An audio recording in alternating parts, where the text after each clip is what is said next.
Claude Garamond was a French typographer born in Paris in 1480. He trained with either Antoine Augereau or Simon de Coligny starting in 1510, and by 1520 he was working with fellow typographer Geoffrey Troy. In 1530 he opened his own type foundry, which differed from the all-in-one model of the day, where typefaces would be designed, cut, and then books would be printed and published all in the same workshop. Because Garamond's foundries focused solely on type, it helped legitimize typography as its own art, separate from the rest of the printing industry. Garamond also sold his typefaces to various different publishers and foundries. Both of these things would set a precedent for how future typographers would conduct their business, as well as help with the spread of Garamond's typefaces around the world.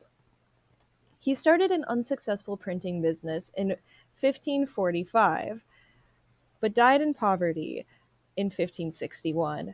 After his death, his wife sold off his typefaces to different foundries, further scattering them across Europe. Garamond was well known for his Roman, Italic, and even Greek fonts. This font, Grec du Roi, was based off of the handwriting of a famous Greek scribe, and it was commissioned by King Francis I in 1540. It still influences Greek typography today, but perhaps what is most well known, at least in the English-speaking part of the world, are his Roman fonts. Garamond's Roman typefaces moved away from the earlier style of black-letter typefaces. Black-letter typefaces, or Gothic typefaces, were based on the handwriting of medieval scribes. They were elaborate and beautiful, but also very cluttered-looking, lowering legibility. Roman fonts moved away from that. They were designed specifically for the printing press and were simpler, cleaner, and more easy to read. Garamond's fonts were part of the shift from Roman to black-letter.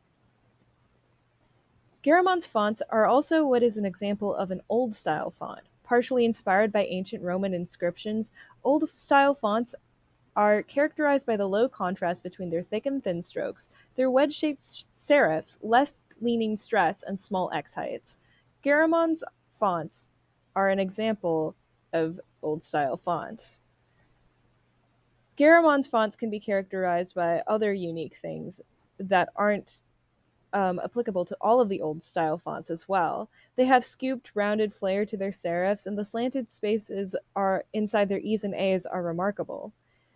Garamond fonts are not just one specific font, they're a font family that share these similar characteristics.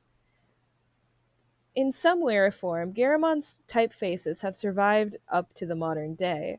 Adobe Garamond, the first digital version of Garamond, is still used to print novels to this day, and the first Google logo used Garamond before they switched to their new logo in 2010.